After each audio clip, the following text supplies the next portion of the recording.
My name is Donna Schultz, and I'm the Senior STEM Education Outreach Manager here at IEEE. And I am excited to kick off our final session for our first day of the STEM Summit called Free Your Mind and Your Class Will Follow. Before I introduce our speaker, I do have some housekeeping items I'd like to go over with you. I want to mention the IEEE Tri-Engineering Fund. This is brand new in partnership with our IEEE Foundation. And if you'd like to engage with us, you can see that we have the Give Now link down below. A few other things that we need to mention. All sessions are being recorded for later viewing. So if you've missed one of the earlier sessions, no worries. You can just go to the replay section in the registration area all the way down at the bottom, and you will be able to watch any of the sessions that you've missed. Now, during the presentations today, please post your speaker questions into the chat, and that's at the right of the event window. And make sure to participate in the STEM Summit Challenge to win some prizes. You can find that link in the Summit reception page, and winners will be announced on Friday. You can see all the great prizes. And by the way, we have our speaker who's coming up next. We're going to be giving away his books. So they're on the right. So it's exciting. If you can engage with us in that challenge, you might be able to win some of his books. You want to join the STEM Summit conversation in our Collaboratech or our Facebook communities. And if you do, we hope that you'll post, what you're thinking, how you're doing, maybe some screen captures, some things that you're learning. Just make sure to use #STEM Summit for us.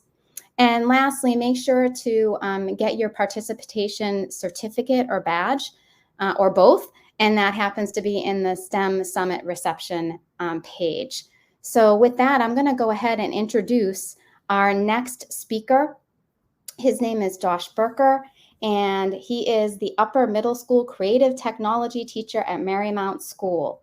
He has earned a BA in English and Education from Colby College and an MA in Educational Technology from Pepperdine University. He is also a faculty member at the annual Constructing Modern Technology Institute. Now, Josh has taught and worked in technology in both public and private schools for the past 25 years. And he writes books and consults on educational projects that he finds inclusive and disruptive.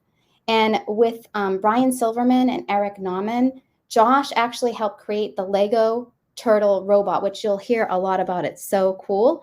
And I just want to mention a few other notable items from Josh.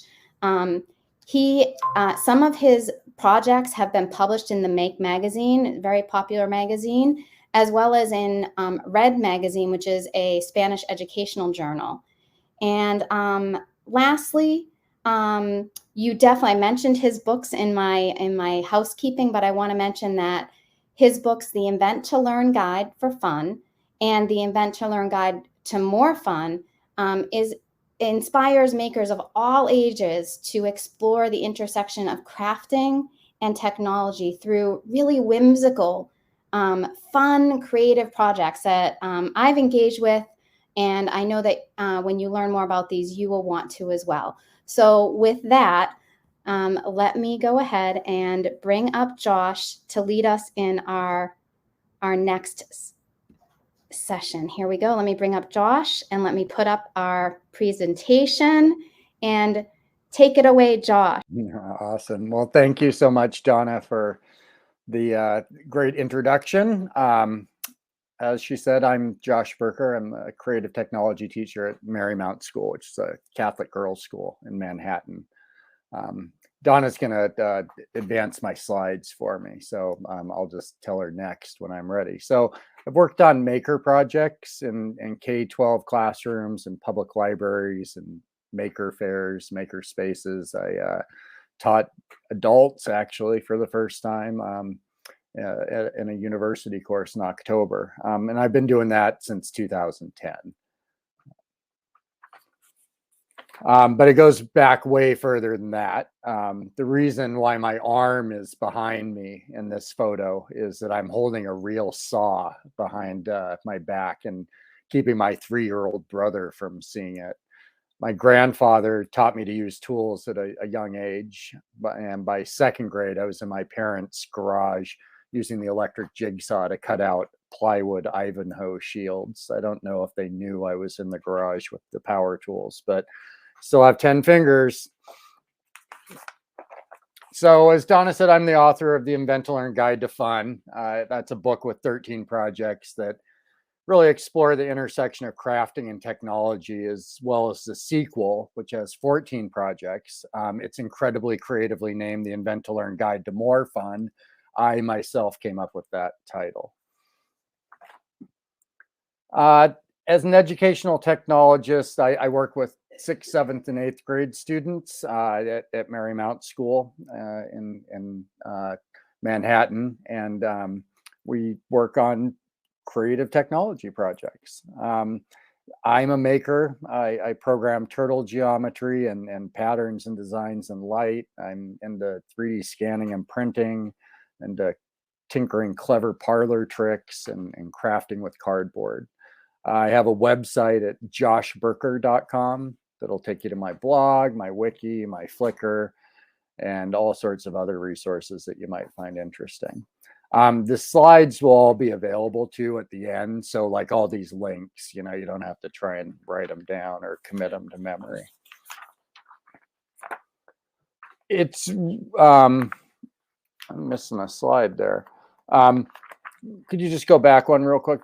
Thanks. So it's really exciting to see making gain a place in schools and libraries. And for those pioneering spaces that have been around for a few years, to have provided many lessons and workflows and tool choices for others to learn from and perhaps follow. It's been really thrilling for me to create several projects that have become go-to maker ed projects. So my Scratch and Makey operation game still gets multiple remixes every week when I go look at my Scratch account. That's super exciting. My 3D printed turtle art tiles projects created a new math and art project for people to remix and recreate.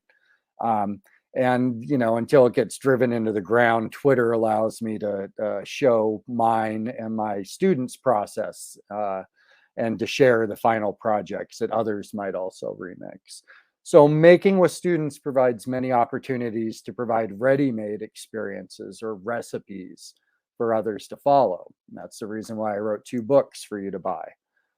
And there's value in having step-by-step directions that help you create or learn new skills while accomplishing a project.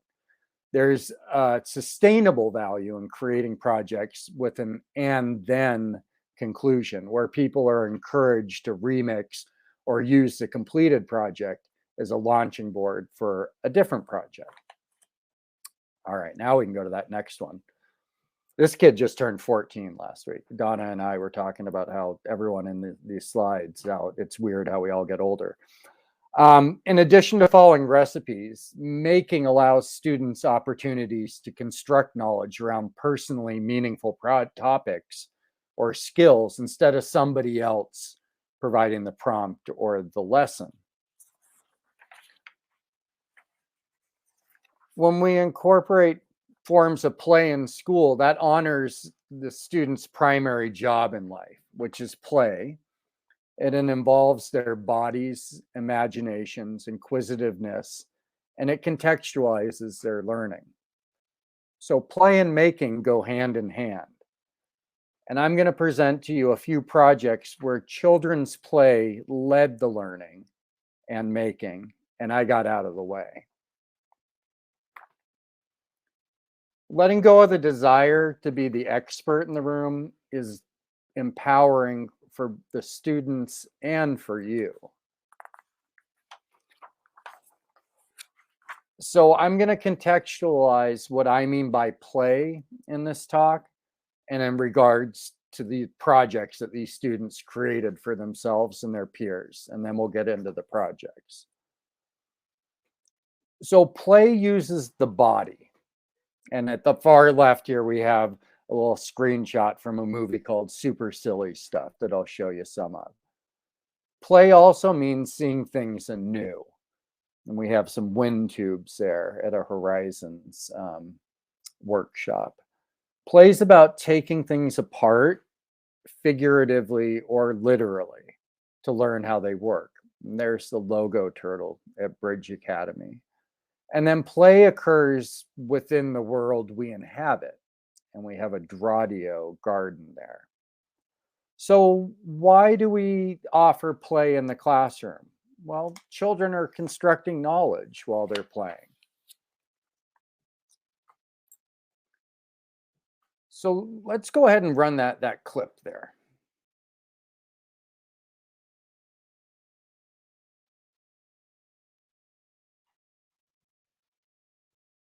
And hopefully you're hearing the audio. I'm not hearing audio, but it's not the end of the world if we don't hear the audio.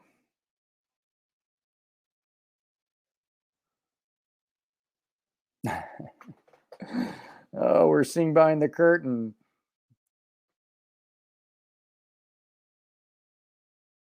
You're muted, Donna.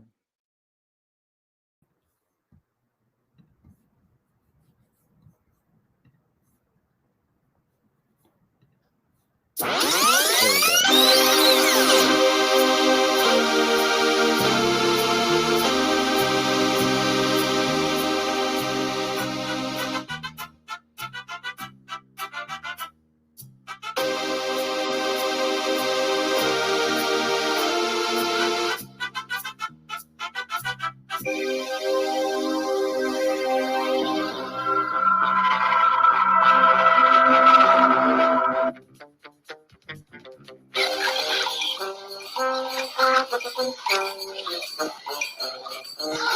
we go. All right, awesome. So Super Silly Stuff was a video made by third grade girls in a tech club at a public elementary school during the tech club met during recess. And it's authentic play, and it's an example of real collaboration. And the movie is all about distorting body movements, whether they're reversing them, slowing them, speeding them up, their movements. They're breaking it down into discernible actions, and playing around with how they present the movement. So these girls learned iMovie specifically to create these absurd movements with their bodies. A project like this, this coincided with when I was working on my master's degree and looking at the literature review. They're using technology across the curriculum. They've chosen to segregate this project by gender. That was the participants' decision. It's going to be all girls working on this. The film also captures the interpersonal relationships that the girls have. It shows the things friends do together, like eat, play on the playground, play team sports. I really like that, this was entirely conceived by the girls. They conceived it, they filmed it, they directed it, they edited it. In doing that, it's honoring their aesthetics and the choices that they make around aesthetics. And then they were able to share their ideas and collaborate around the ideas to create the finished project. Play also means seeing things anew. So in this workshop with Horizons, it was a summer program for teachers. And typically with a wind tube, the challenge is to see how far you can shoot it out of the tube or how long you can keep the object in the tube. But here, these teachers decided the challenge became not to shoot it out of the tube or keep it in the tube, but rather to try and keep it floating right above the tube in this balanced buoyancy. So in play, there's a plasticity of identity. Objects don't necessarily have fixed functions.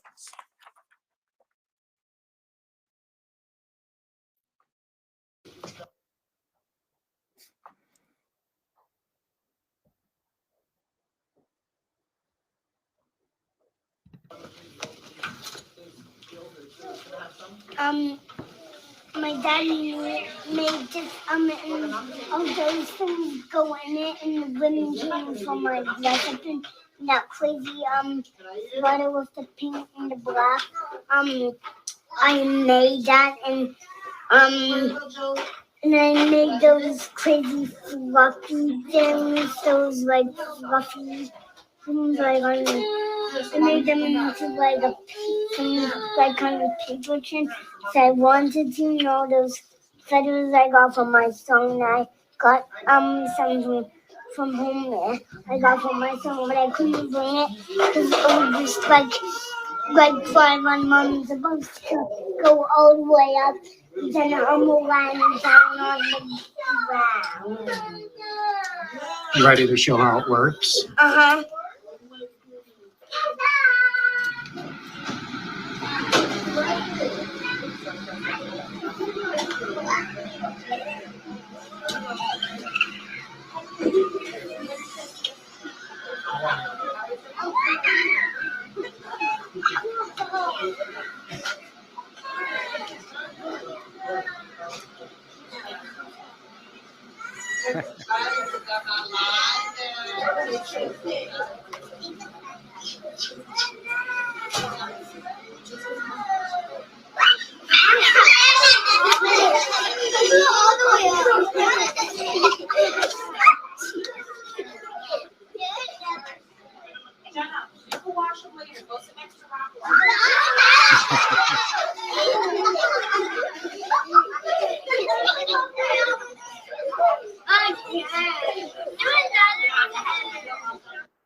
All right, so we have this nice 50-cent word up on the screen next to my adorable son there, bricolage.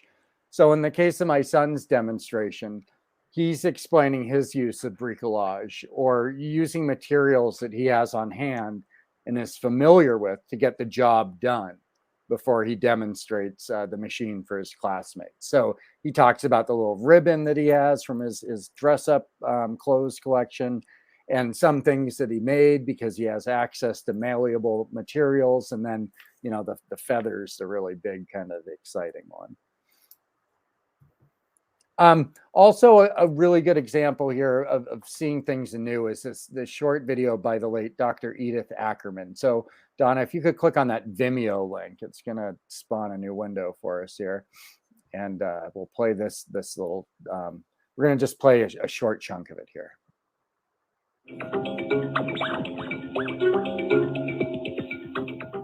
Play is children's most serious work. Now, this sentence is very ambivalent because it can be pulled in direction that one doesn't like. Because hard fun can take many, many different tonalities depending on who proposes it. And it's not a guarantee that it's going to be fun at all. So play actually is not something that lets itself commodify, So you cannot just use play or fun as a pretext to teach otherwise bitter pills that they have to swallow. The most important thing to me in playfulness is that it is a counterpoint to curiosity. And I think that, especially when scientists think about learning, they always think about how important it is to be curious. And curiosity has to do with becoming intrigued when whatever you do doesn't correspond to what you thought it was supposed to do. And you backtrack in a way to understand the reasons. Now, playfulness is something different. Playfulness is about allowing yourself to leap. It's about allowing yourself not to dig deeper in the hole to better understand where you are going, but just to jump sidewise, to look at things obliquely, as if you knew that when you do that, you may come to see things anew. That's one of the definitions of play that I think is most related to learning. The other one has to do with the fact that in a playful environment, you feel safe enough to explore ideas that would otherwise be risky. So what I am trying we to can pause it understand. there. Mm-hmm. You should definitely check out the rest of that video when you get a chance. It's super, super awesome. So my friend John Zellweger once said that children always shed some light on things we put into the background or on autopilot. And I think that fits in with Dr. Ackerman's short description of play there. So in play, we're always looking at something in more than one way.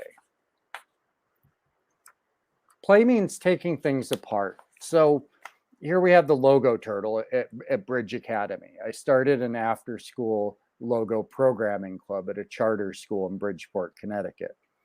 And our work culminated in the construction and programming of a logo turtle, which is a robot that Brian Silverman, Eric Nauman, and myself put together back in 2015. So here on the screen, we have this act of taking apart a complex set of movements and turning them into discrete procedures. So Dr. Cynthia Solomon, one of the inventors of Logo, described programming in Logo as a task of building small tools that can be used to make large projects. So in this case here, a student programmed a design on the computer in turtle blocks and wanted to transfer that design to the logo turtle that he helped to build. When he ran the procedure, it looked different though than what it looked like on the screen. So there's some complex issues outside of the logo turtle micro world on the computer.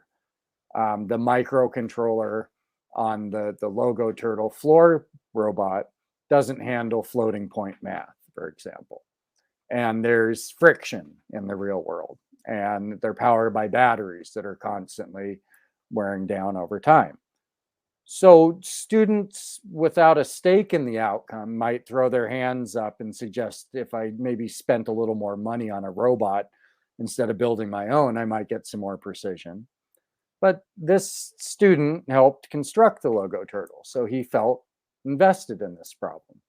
Also, the student created the design that he wanted the turtle to draw, creating further investment in this math problem. So those following along at home might have seen what I just did there. The students working on a complex math problem without realizing it. So let's switch to the next one because we get the final. Here we go. So this student ended up debugging the angles and distance, and he contextualized these abstract mathematical concepts in meaningful and personal ways.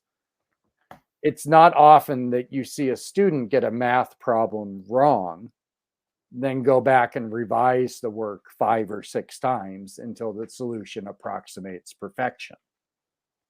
But in this case, we have a project that offered aesthetic choice.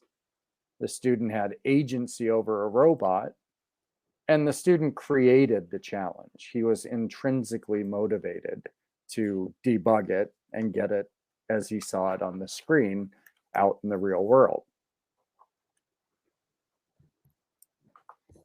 All right, let's see if it will play that one. Go back one slide there. It threw a little error there on Willem in the garden. Could you just pop it back one slide? Oh, sure. Yeah, thanks. There we go. Yeah, it's saying unable to play. Error 150. Oh. So let's just go back to one, and that's okay. It makes the same crazy sound that next slide will make, so we won't lose any Dradio noise. But play also occurs in the world around us. So here I've hooked up a Dradio to some wires that I have plugged into our container garden that's kind of the end of the season, and so we were kind of taking it apart. And the way that it ended up working then is if my son was touching my hand, which is touching one half of the circuit, and then he touches the parsley there and starts squeezing the leaves, it makes a squealing sound. So here's a good example of play occurring in the world around us. I've provided a tool that amplifies strange aspects of the world in which we live. So in this case, we're amplifying conductivity and resistance. And the circuit we're creating from a variety of common but unexpected materials. So instead of having wires all throughout, suddenly there's a plant in the middle of this circuit.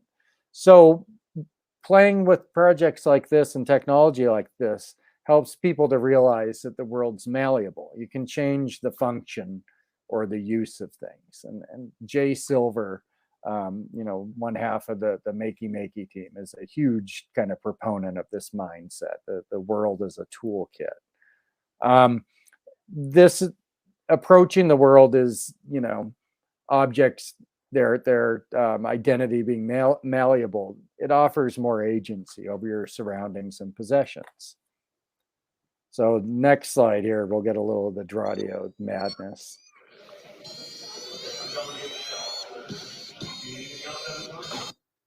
So just some doped string. I soaked some string in some saline solution and hooked it up to the Dradio and taped it down to the table.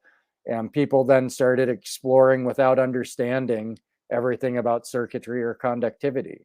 So that this ties in with Dr. Ackerman's idea of playing is leaping and not digging a hole.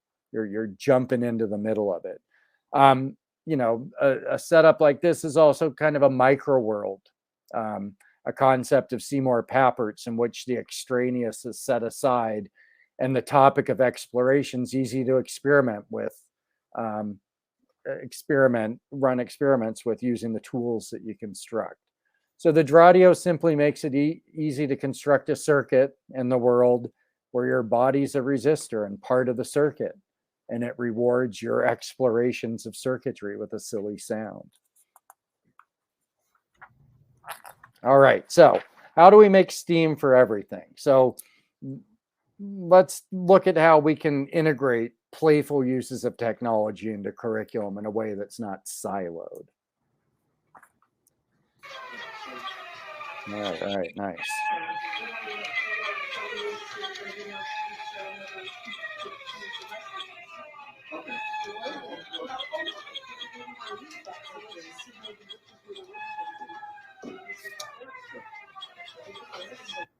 All right, awesome. This is The Beast. This was a workshop I'd led for librarians once upon a time, and this woman built this musical instrument that played music for horror movies, as she described it. So here's a good example of crafting. It makes projects accessible, and the technology makes the magic happen. So again, we're using bricolage. We're using familiar on-hand objects to get the job done. You know, cardboard. There's some masking tape in there. There's aluminum foil. And then we're using some low floor, high ceiling tools that are really open-ended. Tools like Turtle Art or Scratch, the Makey Makey that she has the Beast connected to there, the Microbit, cardboard, paper circuitry. These are all technologies that are easy to use to adapt to different types of projects and that don't demand a mastery before use. All right, I like this project too. And I always like totally butcher how you pronounce this, but here's a project that offers like a glimpse of synesthesia, of you know, kind of confusing the senses. So how can a programming light be used in an English narrative project? So I'm always looking for like unlikely combinations of technology and subject matter. So this class 6 English teacher, 6th grade English teacher, we were looking for a collaborative point. The students had just read The Giver and they were working on family narratives. And so I pushed in and had the students combine the words that they were speaking with designs and patterns in light that they programmed that sort of played with the visual images that the words were creating. So I'm always looking to honor aesthetic choice in any project. So I'm instantly considering technologies that are expressive or beautiful or open-ended. In this case, we used Light Logo.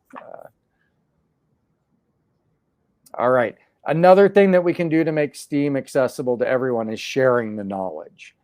So let's run this exciting video here.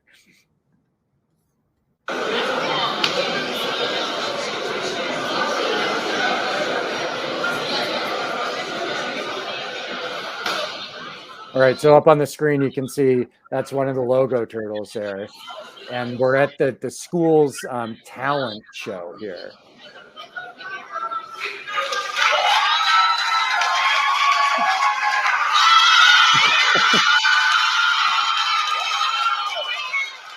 Yes, yes.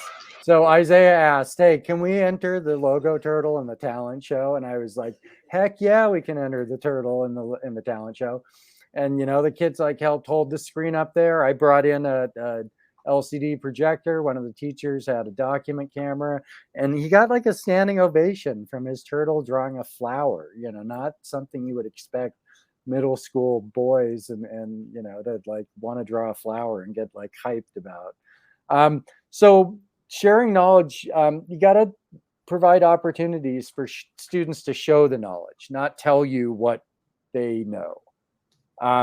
We're looking at hands-on project-based learning. And one thing I've really like come to understand in terms of like even completing projects is that the process is as important as the product. And, oftentimes in my classes, not everyone finishes the product. And that's fine. Like it's the process. And if they want to finish it, great. If like they reach a culmination and the rest of the class, is done and they aren't quite done, that's also fine because they've had the process. The documentation that you take of the work also furthers maker education. Your students' documentation is very helpful for their iterations, their assessment, as well as maker education. And it's a great opportunity for them to use their smartphones, in a constructive way in class. They can take photos, they can take videos, they can make sketches with it, anything to sort of document what it is they're doing and how they're doing it. If our STEAM projects offer aesthetic choice, that gets people more involved. So here's a Scratch Makey musical instrument maker in residency project that I ran years ago. I had 20 hours in the public library, and I had about 120 individual encounters with people who worked on cardboard and conductive material instruments that they programmed in Scratch to make sounds. Using the instrument they built, Makey is the interface to their computer, and Scratch to make the sound.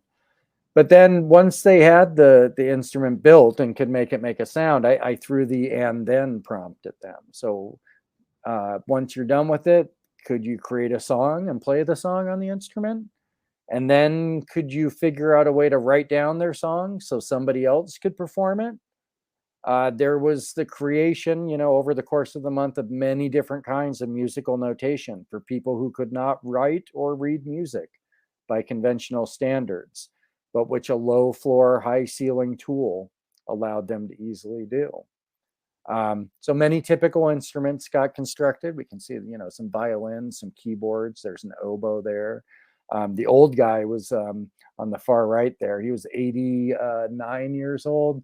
He was looking at a book of Miles Davis's oil paintings, and I twisted his arm and made him build a trumpet. And, he came back for the final presentation to show it off. He was so proud of it.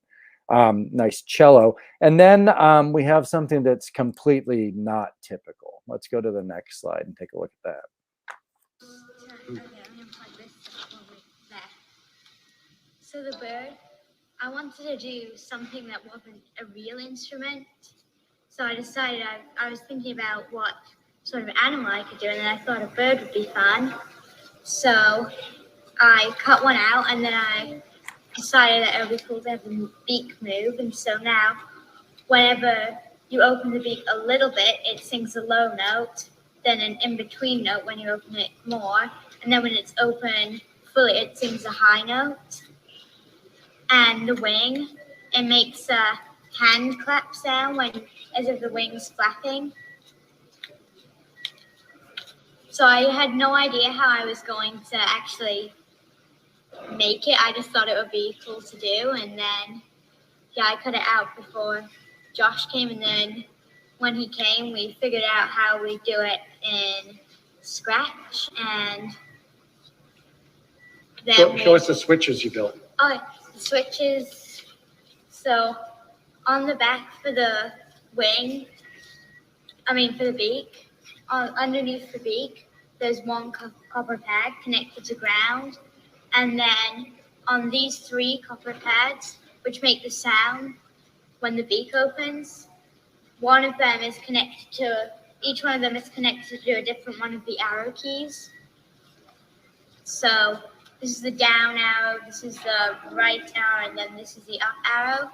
And then I programmed in Scratch to say, when the down arrow key is pressed, play the sound singing bird low, and then when the right arrow, play the middle one, and then when the top arrow, play the highest one. Mm-hmm. And then, because in Scratch, the sound, it only had one sound, it didn't have the different pitches. So I used the sound editing program called Audacity to adjust the pitches until I got 3 I liked. And then I re-uploaded them into Scratch, and then the bird sung. Make it sing for us, please. Okay, let me. Also, I wrote out awesome. the song. Awesome. And she's 11, and she's using, music editing software to pitch shift and importing audio into Scratch.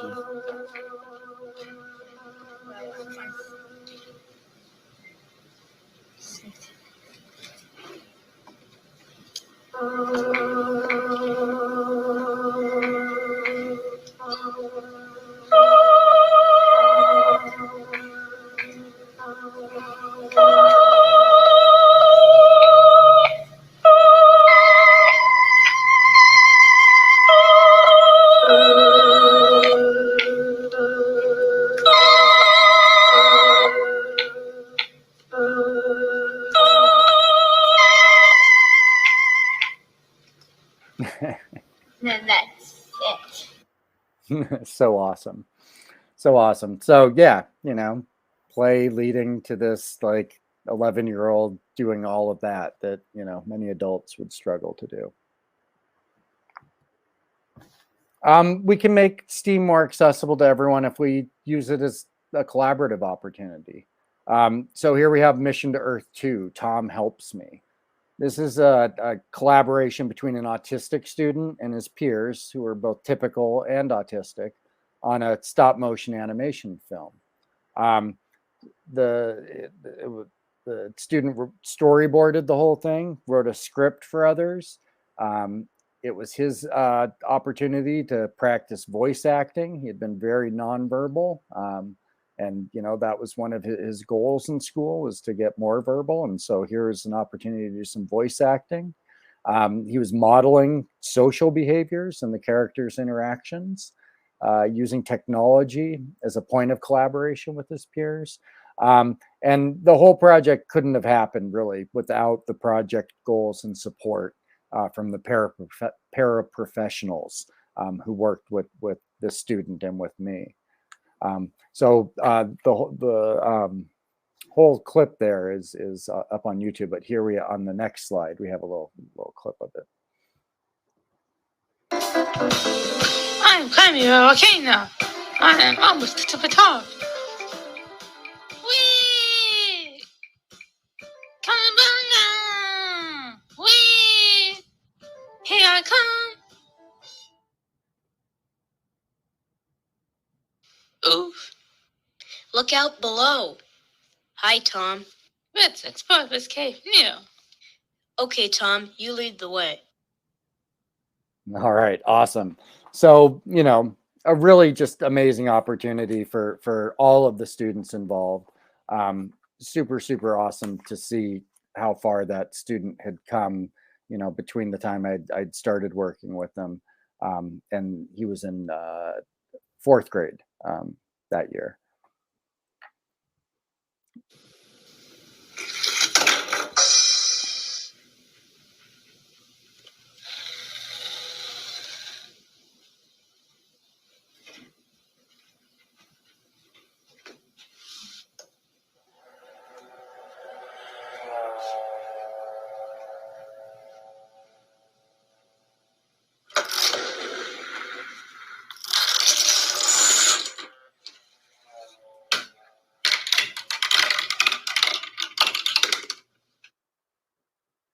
All right, cool. So making STEAM more accessible through opportunities to debug. So here we have a chain reaction machine camp. If we go to the next slide here, we have a kind of an overview photo here of the whole setup. So this is a 5-day camp for middle school students that I ran, most of whom had some prior Scratch experience and a few of whom had some Lego WeDo experience. So we combine familiar tactile items like Lego and dominoes and a marble tube with new to them ways of using Scratch to interact with the physical world. So here's a good example of physical computing. I really like this project because the success of the whole depended upon the success of the parts. And it took, setting it up so many countless times and debugging it and until we finally, got it running, and then got it running well enough to film it, and then got it running well enough to invite their families and to run it in front of them. All right, so the best part about encouraging play in the classroom is you do not need to be the expert for once in your life. You don't have to be the expert. So what is your role?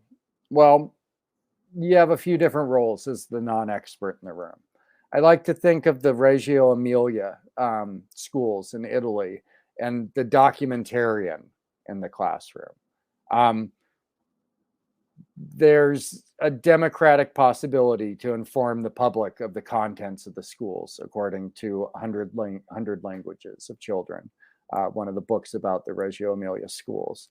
What we're aiming for is a goal of the educational work of the children and the documentation that they've become more and more interconnected and mutually supportive. So this allows you in turn to construct theories and hypotheses that are not arbitrary and artificially imposed on the children. So provide the means for the students to document and reflect on their own work. You could set up a wiki. You could take and share with your students lots of photos of their process and carve out time for you all to review the photos and reflect on what was happening and what came of it. It's an opportunity to experiment, to experience setbacks, to draw on the expertise of your network and gain experience when you aren't the expert in the room. So what should you be? Go ahead and get the next slide up. You want to be the facilitator. Your role will be the facilitator. You'll provide the right tools, materials, and support to use them. So here we have Ellie's Epic Movie. This is a movie that was put together by this third grader that he spent the entire school year building sets and props and working on different shots. And did the film ever get edited and put together? No, but that wasn't really the point of this whole exercise for her. So as the facilitator, if we could pop to the next one, we want to encourage collaboration and the creation of networks through the physical setting where you hold your club meetings, through access to tools or through remote access to experts. And then finally, as the facilitator, you want to help students to document their work and encourage them to reflect on the debugging process in forms that they're comfortable using. So whether it's photos or taking videos or making sketch notes, whatever they're comfortable using on the fly to capture their revelations, if you can be helping them with that as the facilitator. So when you promote play in the classroom, you allow students an immersive learning experience. Consider the 4 projects that I use to illustrate how I see play. So with the body, we looked at super silly stuff. Seeing things anew, we looked at the wind tubes. Taking things apart, we looked at this logo procedure and the logo turtle. And occurring in the world around us, we looked at the Dradio garden. So each of these projects includes all 4 elements of play. There's so much engagement in the project and the process and sometimes the product. A child that plays engaged, they're interacting with peers, they're imagining, and they're creating. So it's our job really to promote a culture where children learn deeply during play and use tools to document their play. The projects I shared here are play captured by technologies that students chose: stop motion film, wind tube craft, circuitry, programming. Learning to use the technology was not the focus, but the result of the play. So let's get out of their way, but support them with the tools, ideas, and platforms to share their creations. Thanks a lot for your time. I hope you enjoyed it.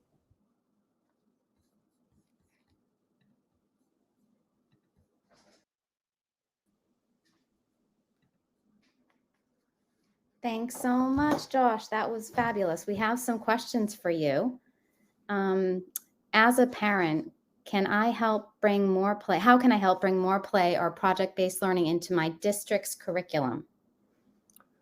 Well, I mean, that's a tricky question because not working, if you're a parent, that's great. But I'm trying to think like the best way to address that would be, talk there nowadays. There's got to be like a STEAM coordinator, in the district, and I would start a conversation with her or him about, where is the district coming from with their use of technology. Is it a gimmick, like, we do an hour of code and then we put away the computers, or is it more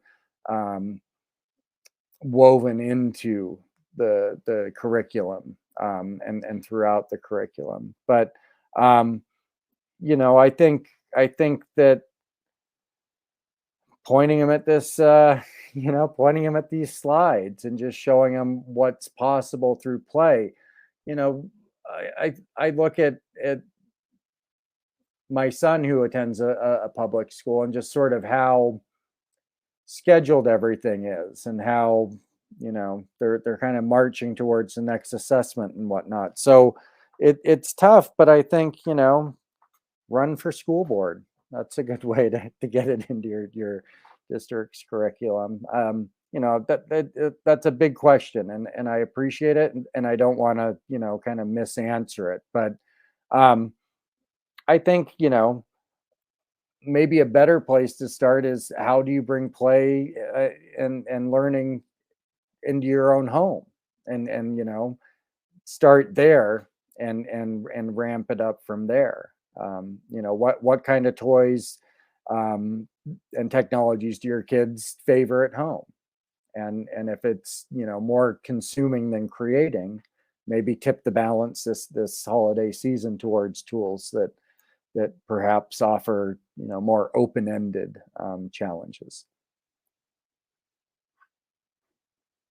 Oh Okay. yeah, it's totally totally important. I teach middle school, for sure, and it definitely gets lost. Once we hit middle school, the idea is that, school's got to be a serious place and we're marching our way towards college. But I think any opportunity where the students inquiry into, whether it's materials or topics, where there's some time left, that's, I don't want to say unstructured, because then, that kind of implies that you're allowed to be bouncing off walls, but where the, where there's time for the students to kind of develop the inquiry themselves. What is it about the material that's interesting to them?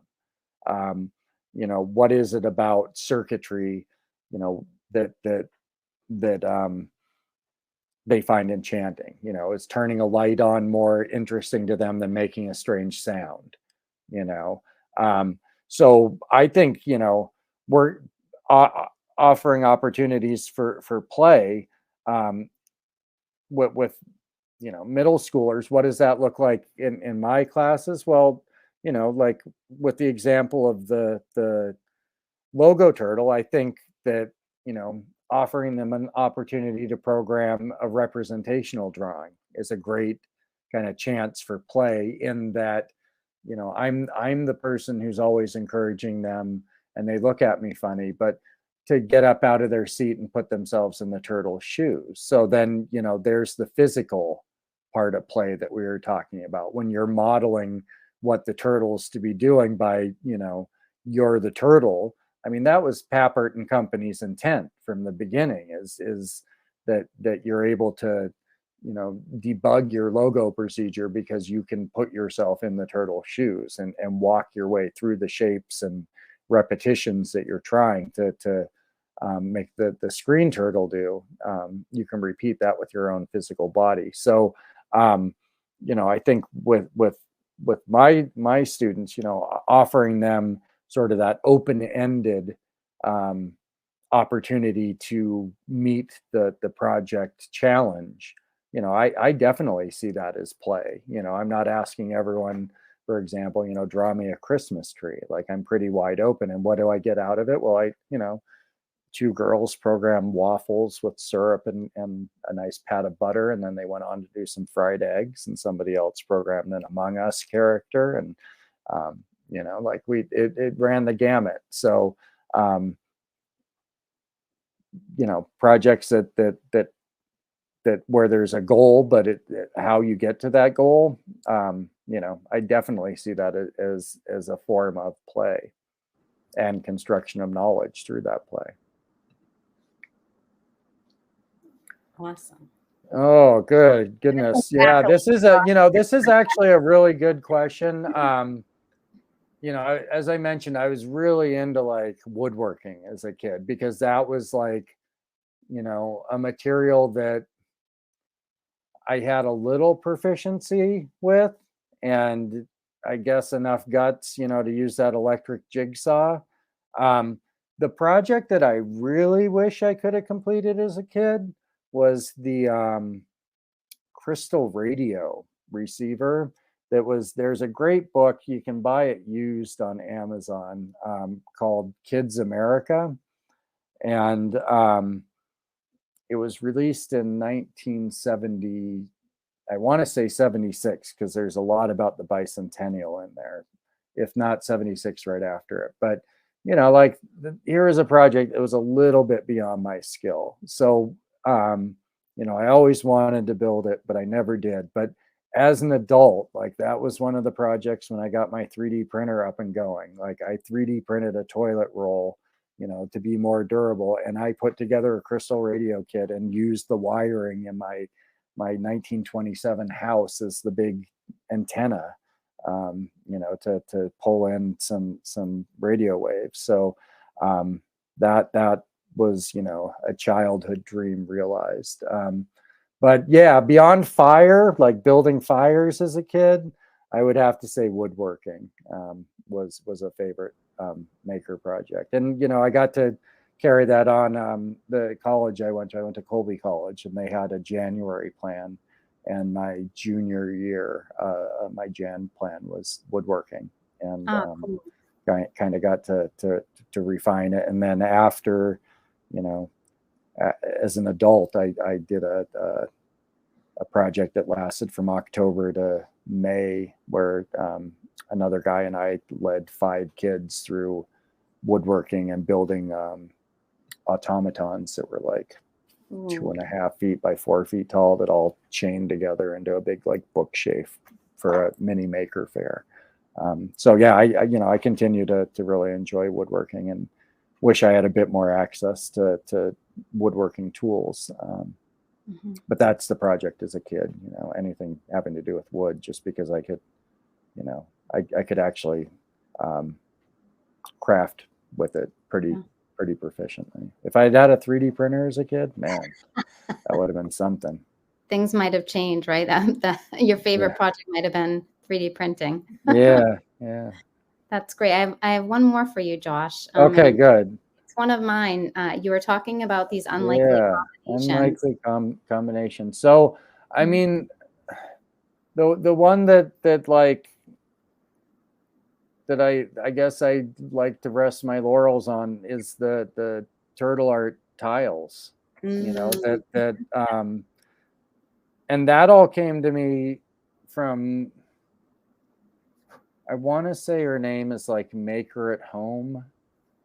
That she tweeted that she was turning, and this was, years and years ago, she was turning Sharpie drawings into 3D printed objects. And I thought, well, gee, if she can do that, why couldn't I take a turtle art design and do that? And did it at the end of a school day, and then it took a little refining, and then I had this tile project that then word got back to me through Jay Silver that Brian Silverman had seen this. And this, I'd met Brian Silverman at a Constructing Modern Knowledge in 2010, the first year I went, and was like blown away by him. He's one half of Playful Invention Company, which programs turtle art. And,